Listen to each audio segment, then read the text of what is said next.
Well, I want to thank Larry for accompanying us and Jade for that beautiful piece of music as some of our staff are off today, hopefully doing what we're talking about today, which is getting some rest. So we find ourselves in the middle of July already. It's the middle of summer, our season for getting away, taking vacations, hopefully getting some rest. And I've done some fun things this summer, like taking a bunch of kids to the beach. I'm not sure I could call it rest. It was really fun. And it is easy to make our vacation time as overscheduled as the rest of the year. And it just seems like we are conditioned to keeping ourselves busy all the time. And I'm not sure if we actually like this pace that we give our lives, if we enjoy it, but I don't know. If I ask anybody how they're doing, most likely I'm going to hear stories of busyness. Rarely do I talk to anyone who is eager to talk about how much they've been resting. I don't see. We feel a little bit guilty if we start talking about how we've been resting. We feel like we're doing the right thing if we tell you all the busy things we've been doing. Our culture leads us to believe that activity and accomplishment are more important and more impressive than getting some rest. And we identify ourselves most often like what we do more than who we are or what we find joy in. I find myself slipping over and over again into that flurry of activity, not really allowing myself time to just relax. And okay, there's some truth in there. It's important to be productive. We need to do our jobs. We have to pay our bills. And we know caring for people is important too. And whether it's our family and friends, our coworkers, the many people we encounter at church, or even, the people that we learn about that are involved in good causes, inviting us to give our time and our resources and energy, and we want to step up and help. There's just always more that needs to be done, and we want to do it. And we also know it's important for our health, for our emotional well-being, to rest, to sometimes just be alone, take time to really sleep, and to pray, and to recuperate, and rejuvenate. And that's important too. And so I think the difficulty is finding that rhythm of work and rest that is needed for us to function and be our better selves. And I know there are so many over the years psychological studies, medical studies that have confirmed this truth. All people, regardless of your income or your profession, your age, feel and function mentally and physically better when we can take some time away from our labor. And yet we know we can push through and we can keep pushing through, and at some point we have to stop.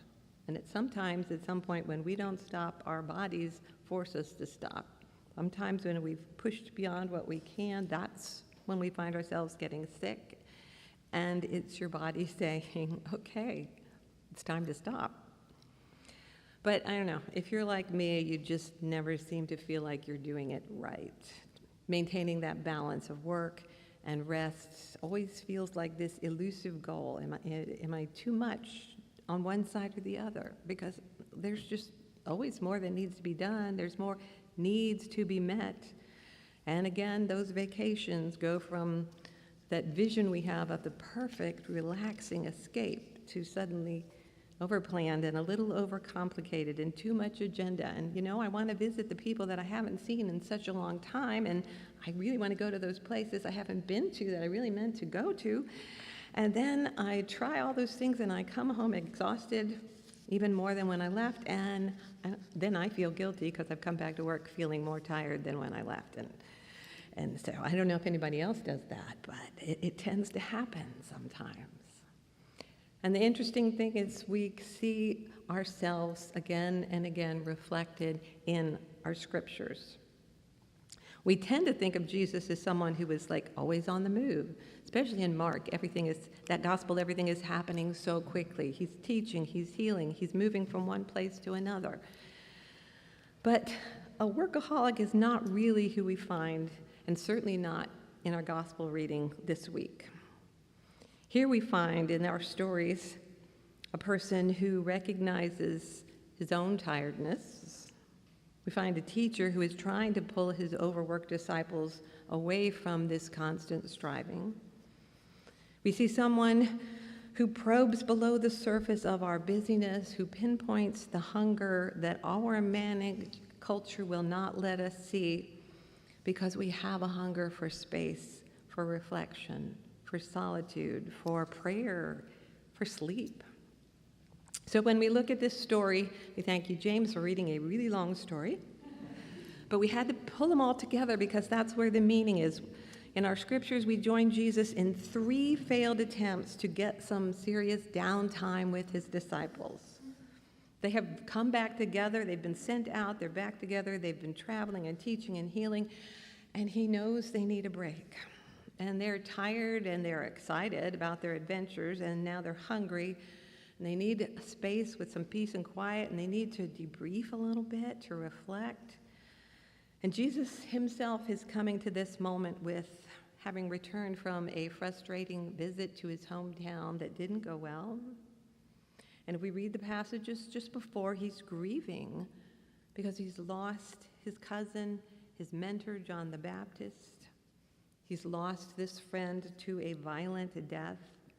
He's reminded that God's beloved are not immune to unexpected, senseless deaths, and all of this is on his heart. And so he suggests to his friends, let's go off by ourselves to a quiet place and rest for a while. He says, come away with me. We can feel the longing in those words for just a little time alone with no responsibilities. He wants to provide that time of rest, recuperation for his friends, for himself, but their plans are thwarted as soon as they step into the boat, because the crowds figure out where they are going and they beat them there, and they are waiting on the shore when they get there. And then we are told these words that reveal his heart. He saw the great crowds and had compassion for them, for they were like sheep without a shepherd. And so he began to teach. Now, his disciples speak the thoughts that probably would have been going through our heads at the time. It is getting late. Send them home. They're going to get hungry. We've just got to move on. But Jesus stays calm and compassionate, and he gathers them into groups, and he gathers what food is available, and somehow everyone is fed. And now it's time for vacation plan B.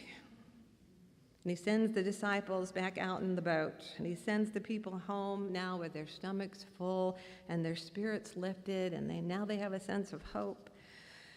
And I think there's nothing more restful than peaceful than just being in a boat. I love being on boats and feeling the lapping of the waves, or just walking on the shore and listening to the waves, my favorite places to rest and relax. But no, this time the weather intrudes on their attempt to rest. And the wind picks up, and they struggle to keep the boat on course. And Jesus comes and scares the bejeebers out of them because he's walking across the water. But he manages to calm them down and calm the winds down, and they all make it back to shore. And once again, the crowds have anticipated their plans. And as soon as that boat lands again, the people are there with all their needs. They carry their sick to him on mats, and they ask for help, and it's back to work. Now, I've said it before, and I'll probably say it a million times again. In these stories, the miracle is not so much about Jesus breaking the laws of nature or dealing with storms in the air. It is about Jesus understanding the needs of human nature and calming us and continuing to care and continuing to show us how to love. There's the true miracle in all these stories. So whenever the people came to him, he felt compassion. He wanted to do what it would take to meet their needs. Now, it's an interesting word, and I'm not even going to try to pronounce the Greek because it's big old crazy long Greek word. But the word for compassion comes from a word that means guts, your guts. And your guts were believed to be the seat of your feelings. And it actually is true, because we have emotional sensors in our digestive system. And I think some of us all know that, because some of us get sick when we get nervous. Some of us get butterflies when we're excited, and they're all there in our stomach. Why we call them butterflies, I guess, because it feels like things are fluttering around.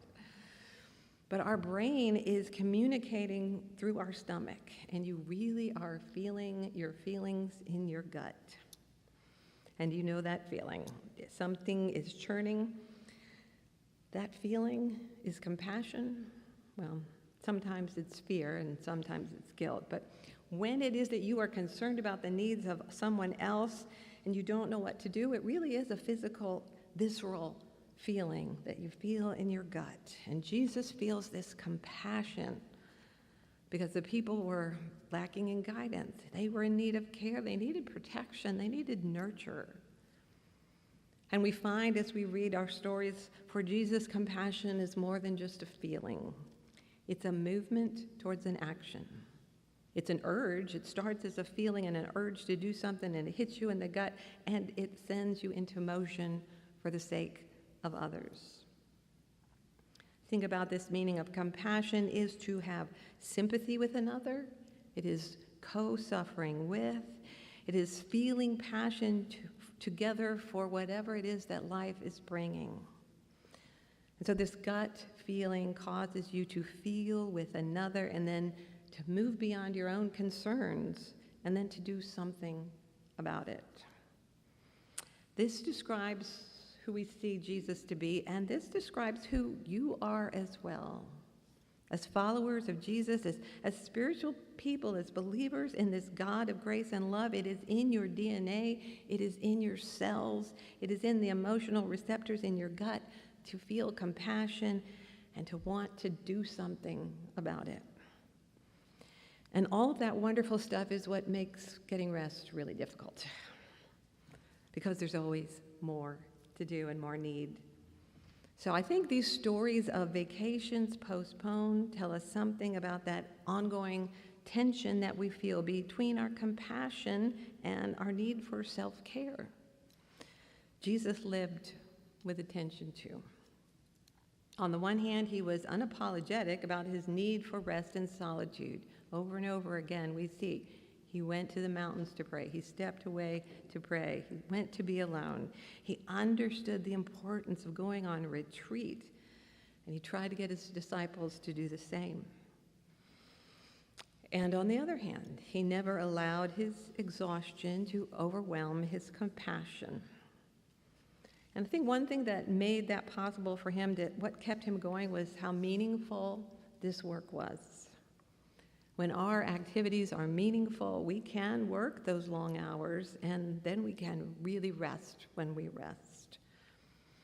Sometimes we have to admit that our manic busyness, though, comes from maybe confusion about what is right and what is needed and what is truly important.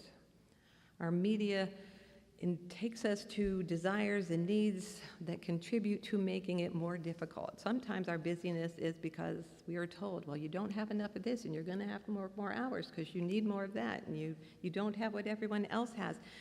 This is the kind of busyness that takes us in a spiral that is difficult to overcome. We're always chasing some false wants nurtured by our consumeristic culture. And we fill our days with things that make us feel overwhelmed. We need to reflect on what is truly important and what is not necessary, because we all have the need to seek those places of rest where we can experience God's presence.